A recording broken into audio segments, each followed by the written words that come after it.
ایک دن محمد گم ہوئے. بھائی سننا خدا کی قسم. اور یہ چھوٹا تھا واقعہ, میں واقعات بیان کرنے کا عادی نہیں ہوں, لیکن جب واقعہ آ گیا ہے نا تو سنتے جاؤ, اور یہ واقعہ تمہیں بہت کام دے گا. ایک دن ایسا ہوا مکے میں کہ نبی گم ہو گئے. اچھا بھائی سنو گے؟ دیکھو اس زمانے میں جب رسول گم ہوئے تھے تو مشرکوں نے سازش کی تھی کہ اگر محمد اکیلے مل جائیں انہیں قتل کر دو. ٹھیک. ابو طالب نے رسول کے ساتھ رہنا شروع کیا 24 گھنٹے. ایک دن ایسا ہوا کہ ابو طالب گھر میں رہ گئے, رسول باہر چلے گئے اور رسول گم ہو گئے. دوڑے ہوئے لوگ آئے اور کہا ابو طالب تمہارا بھتیجا گم ہو گیا ہے. بس یہ سننا تھا. بھائی سننا, یہ واقعہ تمہیں ہدیہ کر رہا ہوں اور کہیں لے جاؤں گا, آرام سے اس واقعے کو سن لینا. ابو طالب تمہارا بھتیجا گم ہو گیا. بس یہ سننا تھا کہ سارے بنی ہاشم کے جوانوں کو بلایا, اور بلانے کے بعد کہا اپنی تلواریں لاؤ. بنی ہاشم کے جوان تلواریں لائے. کہا دیکھو اپنی آستینوں میں چھپا لو ان تلواروں کو. اور یہ جو مکے کے چہار دیواری میں بڑے بڑے مشرک سردار بیٹھے ہیں نا, ان کے پہلو میں جا کے بیٹھ جاؤ. جوان بیٹھ گئے. اپنے غلاموں کو بلایا, ابو طالب نے اپنے غلاموں کو بلایا, کہا اپنے نیم کے لاؤ چھوٹی تلواریں, اپنی آستینوں میں رکھو, اور یہ جتنے مشرک سردار بیٹھے ہیں ان کے پہلو میں بیٹھ جاؤ. اور دیکھو میں جا رہا ہوں اپنے بھتیجے کی تلاش میں, اگر اسے لے کے آ جاؤں تو ان مشرکوں سے کچھ نہ کہنا, اور اگر میں اکیلا ہوں تو سمجھنا کہ محمد قتل ہو گیا. کچھ پوچھنے کی ضرورت نہیں ہے, تلواریں نکالنا, ان کے سینوں میں پیوست کر دینا.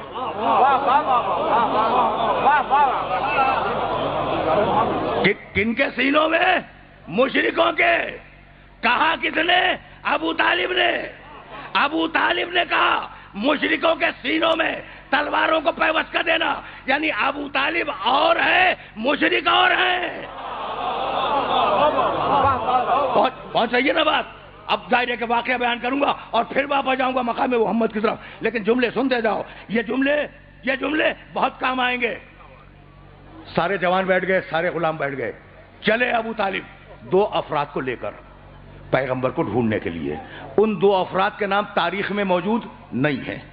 دیکھو بڑا بیدار مجمع میرے سامنے ہے, اور میں نے عرض کیا نا میں واقعات نہیں بیان کرتا. اب جو واقعہ بیان کر رہا ہوں اس کے ڈیٹیل سن لو. تاریخ میں ان 2 افراد کے نام نہیں ہے. چلے کوہ ابو قبیس کو عبور کیا, داہنے بائیں دیکھتے جا رہے ہیں کہ کہیں محمد نظر آ جائے. کوہ ابو قبیس سے نیچے اترے, سرزمین بطحا کو عبور کیا.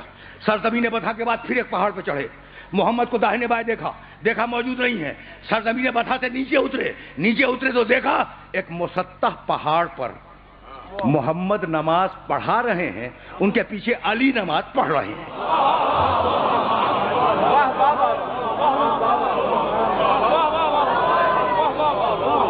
سنتے جاؤ. اس لیے کہ نتیجہ نکالوں گا میں, اس واقعے سے نتیجہ نکالوں گا. محمد نماز پڑھا رہے ہیں, علی پیچھے کھڑے ہوئے نماز پڑھ رہے ہیں. اب میں پوچھوں اپنے سارے سننے والوں سے کہ گم تو دونوں ہوئے تھے, محمد بھی گم ہوئے, علی بھی گم ہوئے, لیکن ابو طالب علی کی تلاش میں نہیں گئے. یہ ہے حفاظت رسالت. سمجھ رہے ہو بات کو؟ علی کی تلاش میں نہیں گئے تھے, تلاش میں گئے تھے محمد کی. کھڑے رہے جب تک رسول نماز پڑھتے رہے, ابو طالب کھڑے رہے اپنے 2 ساتھیوں کے ساتھ. ادھر رسول کی نماز تمام ہوئی اور ادھر ابو طالب دوڑتے ہوئے محمد کے پاس گئے اور ہاتھ تھاما, اور ہاتھ تھامنے کے بعد کہا بھتیجے تو جانتا ہے کہ اگر آج تو نہ ملتا تو میں مشرکوں کا حشر کیا کرتا؟ کہا چچا نہیں معلوم. کہا روئے زمین کے ایک ایک مشرک کو چن کر ہلاک کر دیتا. سنے جاؤ اس لیے کہ یہ واقعہ تمہیں نتیجہ دے گا. روئے زمین کے, مکے کے نہیں, روئے زمین کے ایک ایک مشرک کو چن کر میں ہلاک کر دیتا. ابھی ابو طالب اور رسول کی باتیں ہو رہی ہیں. اچھا چھوٹا بچہ بھی تو ساتھ ہے نا علی. وہ جو 2 افراد گئے تھے انہوں نے علی کو اپنے قریب بلا لیا.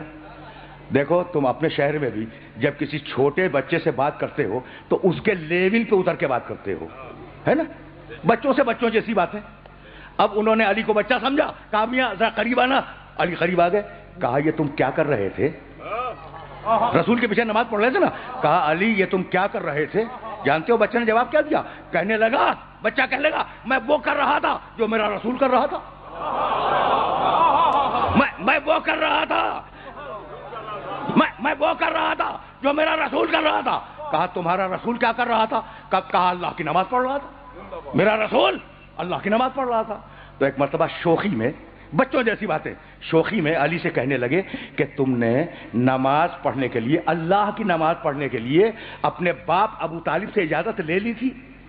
تم نے نماز پڑھنے کے لیے اللہ کی اپنے باپ ابو طالب سے اجازت لے لی تھی؟ بس جیسے ہی سوال ختم ہوا، بچے نے جواب دیا کہ اللہ نے مجھے پیدا کرنے کے لیے کیا میرے باپ ابو طالب سے اجازت لی تھی؟ بس سننا بھائی، سنتے جاؤ۔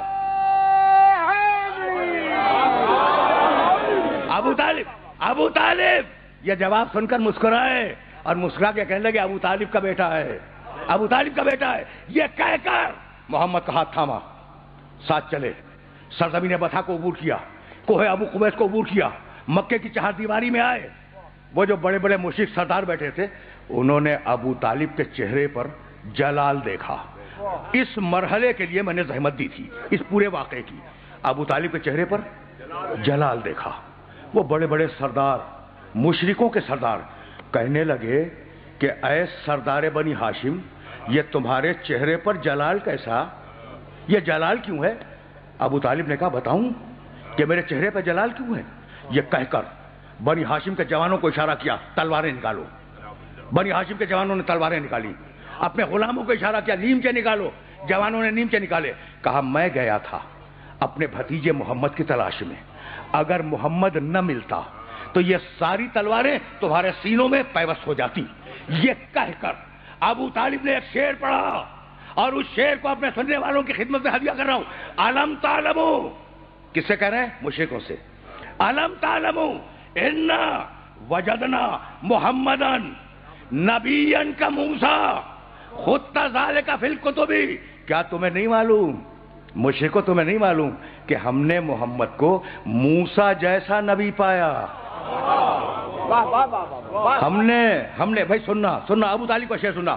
علم تعلمو انا وجدنا محمدن، کیا تمہیں نہیں معلوم ہم نے پایا محمد کو نبی موسیٰ جیسا، خط ذالک فی الکتب، اور ہم نے اس محمد کا تذکرہ پرانی مقدس کتابوں میں، توریت میں، انجیل میں، زبور میں پڑھا ہے۔ ایک شعر میں 3 ایمان، محمد پہ ایمان، موسیٰ پہ ایمان، آسمانی کتابوں پہ ایمان۔ بھائی بہت توجہ رہے بھائی، یہی لانا تھا سارے سننے والوں کو۔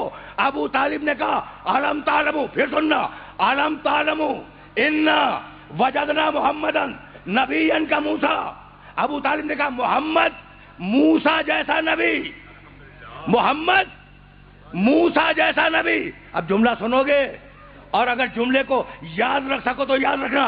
ابو طالب نے اپنے شعر میں کہا محمد موسیٰ جیسا، اور سورہ مزمل میں قرآن نے کہا انا ارسلنا الیکم رسولا شاہدا علیکم کما ارسلنا الی فرعون رسولا۔ قرآن میں آیت بنی محمد موسیٰ جیسا، تو ابو طالب نے پہلے کہا، قرآن نے وہی جملہ بعد میں کہا۔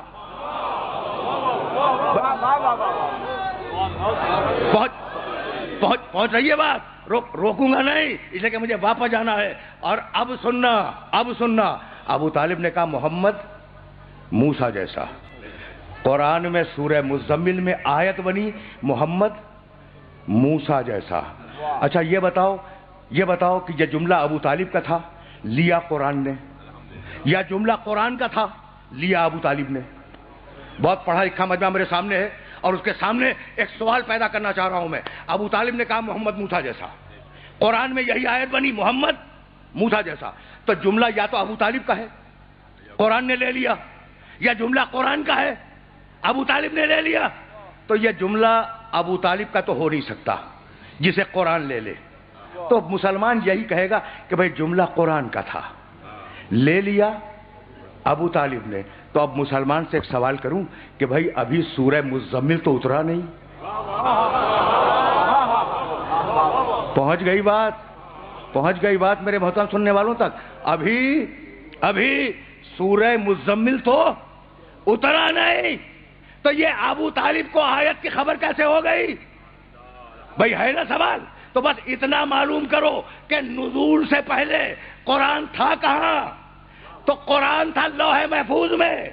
تو اب ابو طالب کے اسلام پہ بات نہ کرنا، بات اس پر کرنا کہ جیسے محمد لوح محفوظ پڑھتے تھے ویسے ان کا چچا